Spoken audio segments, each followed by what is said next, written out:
Ang pulong sa Dios buhi ug nagalihok nga gamhanan, labi pang mahait kaysa espada nga duhay sulab, ug modulot ngadto sa gitagbuan sa kalag ug espiritu, sa mga lutahan ug sa mga kauyukan ug mutugkad sa mga huna-huna ug katuyuan sa kasing-kasing.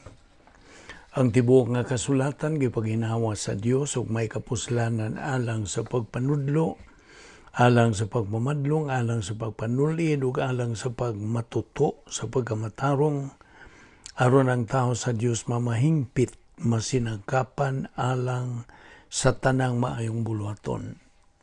Paningkamuti pag-ayo ang imong kaugalingon sa pagpakita sa tubangan sa Dios. Ingon nga iyang nahimutan, usa ka magtatrabaho nga dili kinahanglan magkaulaw, nga sa hustong paagi magapanudlo sa pulong sa kamatuoran. Sa masnandan, sa dili pag kita magasugod sa atong pagtuon sa pulong sa Dios, gikinahanglan atong pagsusi sa atong kalag kung na napapagitay mga sala. O kung na naman, gikinahanglan nga atong gamiton ang prinsipyo sa 1 Juan 1:9 nga ang gitawag nato sa in English og rebound technique, pagsugid sa atong mga salang nabuhat ning adlaw aron kini dili mahimong babag sa atong pagtuon sa pulong sa Dios. Apanalang kanimo dili magtotoo ang imong buhaton, dili ang pagsugid sa imong mga sala, kundi dili ang imong pagdawat, pagtuo kang Ginoo Jesucristo, ingon nga imong manluluwas. Busa agi ka na og sunod sa tugon diha sa mga buhat 16:31 nga nagkanayon, tumuo ka kang Ginoong Hesus ug ikaw maluwas, magampot ta sa hilom.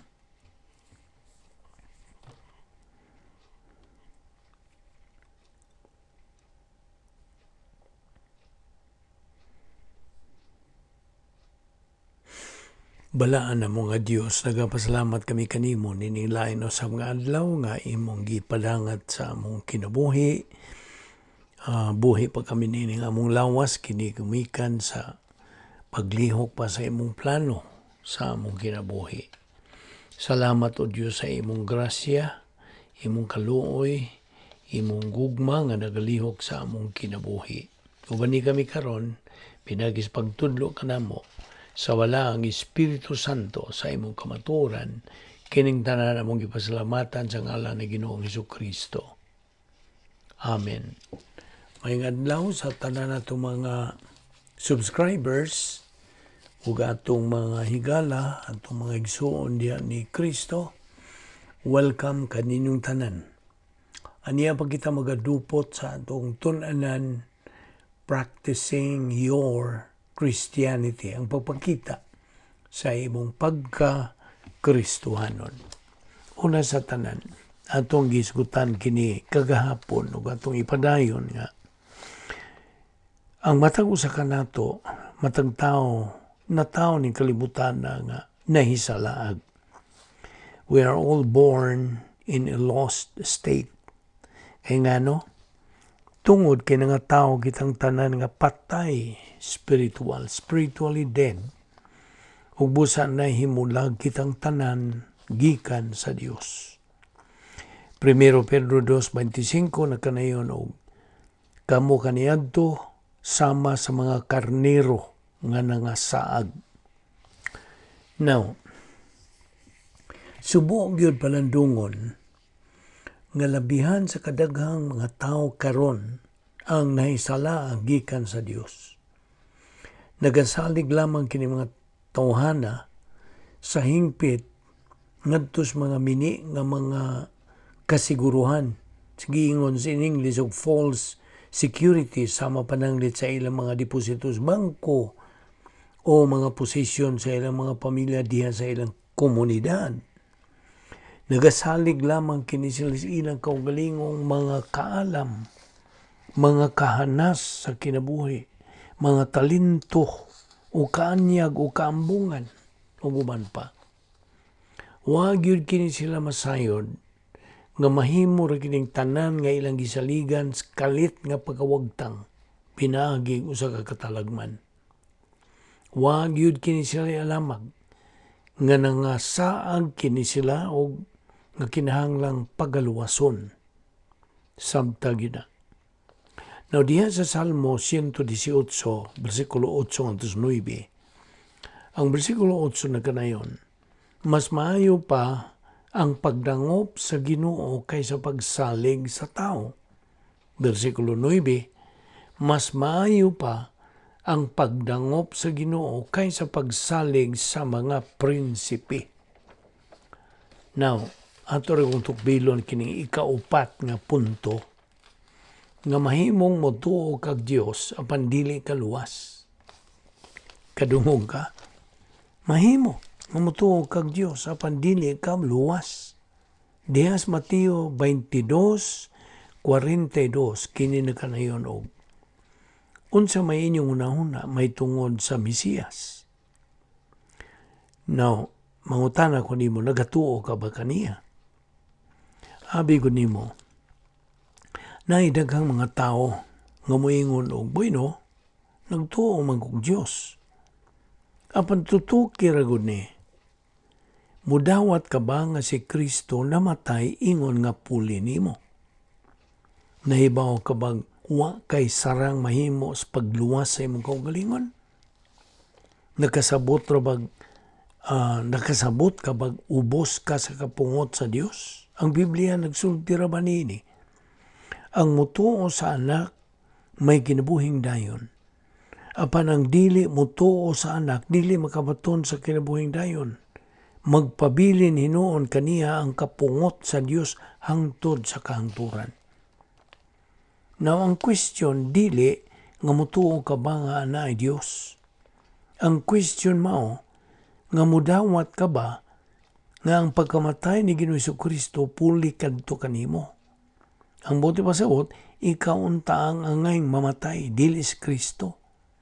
Apan iya ni Kristo kang gipulihan. Nakasabot ka? Paminaw higala nga dili magtotoo. Kundi ka mudawat nga ang pagkamatay ni Kristo dito sa krus aging puli kadto kanimo nan. Gikasubukos pagpahibawan nimo, dili ka luwas. Kasabot ka? Dili ka mailangit, higala. Ingula na ra kayano. Now, ikalimang punto. Mahimong maluwas ka bisag pilay imong edad ug sa bisag asang dapit. Karon, ang pagkataong pag-usab, being born again, way labot niini ang edad sa tao. Mahimong matawo ka pag-usab sa edad nga 7, kapatag 7 o 70 anyos. Ang akong adlaw natawhan, Abril 20. Apan mahimo usab nga unsang adlaw. Ang una kong adlaw natawhan, mao ang adlaw nga gihimugso ko physical. Ang ikaduha kong adlaw natawhan, ang akong espiritual ng pagkahimugso, spiritual birthday, mao to'y adlaw sa pagkataan nako pag-usab. Giangkon gyud nako nga usa ka pribilehiyo ang akong pagkasayod sa tukma gyud nakong pitsa sa akong ikaduhang pagkatao. Sanglit nahitabo man kadto sa nag-edad ko og 37 anyos. Old enough nga mainumduman ko kini sa tataw. Karon, naibaw ka ba diha kay imong ikaduhang adlaw natawhan? Dili tingalin nimo mainumduman ang tukma gyud nga pitsa sa imong ikaduhang adlaw natawhan ug di man pud gyud kinahanglang maibaw-an nimo. Kaya ang Dios nasayod man niya na. Apan paminaw higala, kinahanglan nga ikaw mataw pag-usab kana kung buot kang may langit. Ang 1 Juan 5:1 nagkanayon, anak sa Dios ang nagtuo nga si Jesus mao ang Kristo. Paminaw, dihay akong nibaw ang tao nga natawo pag-usab dito sa usa ka dulang kalingwanan, batab. Ganoon. Dito ning tawhanan at tao pag-usab sa maong dulang kaliguanan niyadtong higayon nga mituo siya kang Ginoong Jesucristo ingon nga manluluwas. So makita nimo nga dili mo bali kung asa kang dapita maluwas. Gusto? Ang mainungdanon mao ang imong pagtuo sa mando sa Dios sa pagdawat, pagtuo kang Ginoong Jesucristo kinsa namatay ingon nga puli kanimo. Tungod kay si Jesucristo, mao may mibuhat sa tanang buhat sa kaluwasan dito sa krus. Ug mao nga ang kaluwasan yano ra gyud kayo. Pagtuo lamang kang Kristo lamang. Ang gisulti diya sa mga buhat 4:12 nagkanayon. Ang kaluwasan makaplagan lamang diha kaniya. Kay dinhi sa kalibutan wala nay laing ngalan nga gihatag sa Dios ngadto sa katawhan nga mao'y makaluwas kanato. Okay. Ang kaluwasan pagtuo lang gyud kang Ginoong Jesucristo lamang. Ikaunom nga punto. Dili ka maluwas pinagi sa dili nimo pagbuhat og sala. Nasayod kita nga ang tanang tao makasala. Ang mga Kristohanon makasala. Ang mga dili Kristohanon makasala. Kitang tanan makasala. Roma 3:23 nagkanayon, ang tanan nakasala og nahilayo sa himaya sa Dios. Abi nimo, bisan pagmuhunong ang matag usa ka tawo sa pagbuhat og sala sa pagkakaron, karon adlaw, karon mismo nga nagtuon ta niini ug nga wa nagyoy magpakasala, imposible.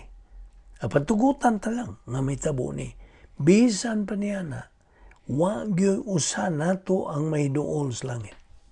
Wala. Di man ibaya nga way labot ang sala bahin sa kaluwasan. O ingon man way labot ang pagkamaing tao o ang pagkadaotang tao bahin sa kaluwasan. Wala. Ang bugtong isyu sa kaluwasan mo kini unsa may imong hunahuna bahin ni Kristo. Mateo 22:42. Paminaw. Dili mo bali alang sa Dios kung unsa ka moral o pagkabuutan sa usa ka dili Kristohanon. Mahimo niya sa pagka-hinimbahon o pagtambong niya sa Sunday school matag semana. Mahimo niya sa pagbasa sa Biblia kada adlaw. Pagtabang niya sa mga tiguang sa paglata sa daan. Sa dili niya pangupya, panahostes niya sa iyang eskwelahan, mahimo niya sa dili pagpangawat o sintimo, sa dili niya pagpamakak, bisan unsa kang gamay niini. Way mausa niining mao nga mga maayong buhat ang makaluwas kaniya, wala. Tinuod man, dalaygon ang pagkamayong tao. Gusto? Kinsa man ko'y dili gusto. Kinahanglan man gyud ang pagkamayng tao apan paminaw. Paminaw. Ang imong pagkamayng tao dili ticket para sa langit, dili. Dili ang pagkabuutan, pagkamayong tao nimo makaluwas kanimo tungod kay ang mga dili Kristohanon patay man dias mga kalapasan o sa sala. Ug ikaw nga Kristohanon gipabuhi ni Ginoong Jesucristo, ikaw Kristohanon nga sa kaniadto patay diha sa mga kalapasan ug sa mga sala. Efeso 2:1. Unsay sulti diha sa Juan 14:6. Ako mao ang dalan, ang kamatuoran ug ang kinabuhi. Walay makaadto sa Amahan gawas kon pinaagi kanako. Natutuki ug maayo kana nga ang balaang kasulatan tataw nga nagapatinaw nga mao ang dalan, dili usa ka dalan. Diban igmaayo kini, wala ug wala gayoy mahilangit gawas kun mutuo siya kang Ginoong Jesucristo. Si Jesucristo mao ray bugtong paagi sa kaluwasan. Si Ginoong Jesucristo mao'y bugtong tinubdan sa kinabuhing walay katapusan. Walay laing paagi gawas lamang niya. 1 Juan 5:12, ang midawat sa anak may kinabuhing walay katapusan. Apan ang wala mudawat sa anak sa Dios, wala makabaton sa maong kinabuhi. Ayaw kalimot niini. Ang kaluwasan dili relihiyon. Ang kaluwasan dili usa ka tulumanon o kalihukan sa relihiyon sama sa pagbautismo na nas 1 Corinto 1:17. Dugang pagyud ni ana.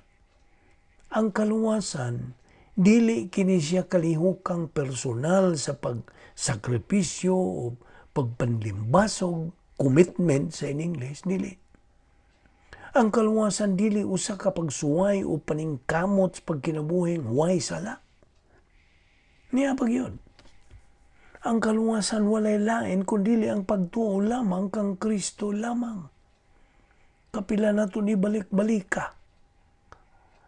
Aron masilsil gina nimo diya sa imong limpatakan. Matud pa sa Roma 6:23 sa isulti. Kaya ang bayad sa pagpakasala mao ang kamatayon. Apan ang gasa sa Dios mao ang kinabuhing walay katapusan nga anaa kang Kristo Jesus nga atong Ginoo. Diha usab sa Mateo 11:28 nagkanayon kini, duol kamo kanako, kamong tanan nga gikapuyan o gibugatan sa inyong gipasan o papahulayon ko kamo. Now, ang pulong pahulay dinhi ning maong bersikulo mao ang Grigong pulong nga anapao.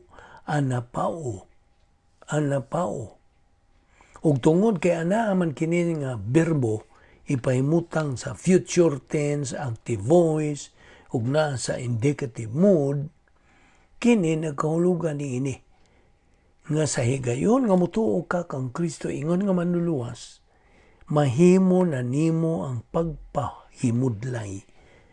Sakto ba ng binisaya? Pagpahamudlay o pagpahulay. Diha gyud nga higayon na. Ang pulong anapao God, nagpasabot hatagan ka og paghunong o intermission gikas trabaho. Una-una ka na. Ingon nga pagpalingkawas nimo gikas merkado o baligyanan sa mga ulipon sa sala. You're being set free from the slave market of sin. Ikapitong punto. Ang kamatayon o pagkamatay sa usa ka dili Kristohanon nagkahulugan kinig pagkahimulag niya gikan sa Dios. Separation from God. Abi nimo, lambihan sa kadaghang mga tao ang wa magkasabot bahis kamatayon, sanglit wa mampod lagi kini sila magkasabot sa kalahian sa duha ka matang sa kamatayon nga gisgutan sa kasagaran 10 sa Dios nga mao ang espiritual nga kamatayon ug ang pisikal nga kamatayon. Karon, hisgutan ta ang bahin sa kamatayong espiritual. Okay. Ang talang tao, nangahimugso nga buhi pisikal apan patay espiritual. Tungod kay gipakatao manghingpit sa Ginoong Jesucristo, binaag siya birhen nga pagkahimugso, ug busa wa siya kinaiyang makasasala, old sin nature. Nataw siya nga may lawas, may kalag, ug may espiritu. Kini espiritu tawhanon. Sanglit nga tao man kita nga nagtangag og kinaiyang makasasala, nga tao kita nga may lawas o kalag, apan wa kita tawhanong espiritu. 1 Corinto 15:22. Okay, karon adto ta mo tutok bahin sa physical nga kamatayon. Kung magpabilin ang tao nga patay espiritual sa way pagpakatao pag-usab without ever being born again, none. Sa dihang siya mamatay pisikal, mobiya ang iyang kalagikan sa iyang lawas ug moadto kini siya sa impyerno ug didto magahuwat siya sa paghukom didto sa dakong puting trono, the great white throne judgment. Di man ang matag sakop sa kaliwatan sa tao na ay kapilian. Buot ba niyang mataw sa makaduha o mamatay sa makaduha? Nahinumdum ka pa ba sa prinsipyo bahay nini? Sublion ko sa pagdaklit sa pagpahinumdum nimo nining prinsipyo. Siya nga mataw sa makaduha, mamatay siya sa makausara. Apan siya nga mataw sa makausara, mamatay siya sa makaduha. Kasabot ka? Now, di ba ang tao may kabubuton sa pagpili. Ato ni ipadayon ugma. So, ayong sipyat sa sumpay ni nga atong hilisgutan, magampo ta. Amahan na mga Diyos, nagapasalamat kami kanimo. Niya ng labing dako nga kaluwasan nga among nadawat gikan sa imong hustisya. Nagpasalamat kami sa imong pagpadala sa imong bugtong anak. Nganhi kanamo aging puli sa among kasalanan didto iya kining gipas-an ibabaw sa krus o nahimo siyang puli sa pagbayad sa among mga kasalanan. Busa kami imo namang mga anak, pinagi sa among pagtuok sa imong bugtong anak. Nagapasalamat kami kanimo nining grasya nga among gipahimuslan. Nining among Bible study pinagi sa YouTube sa Vic Balbido Evangelistic Ministry. Gamita kini alang sa sangyaw sa imong mayong balita sa kalwasan ug sa pagsabwag sa imong mga kamaturan ngadto sa mga katawhan nga nanginahanglan niini. Salamat nining grasya sa ngalan ni Ginoong Hesukristo. Amen.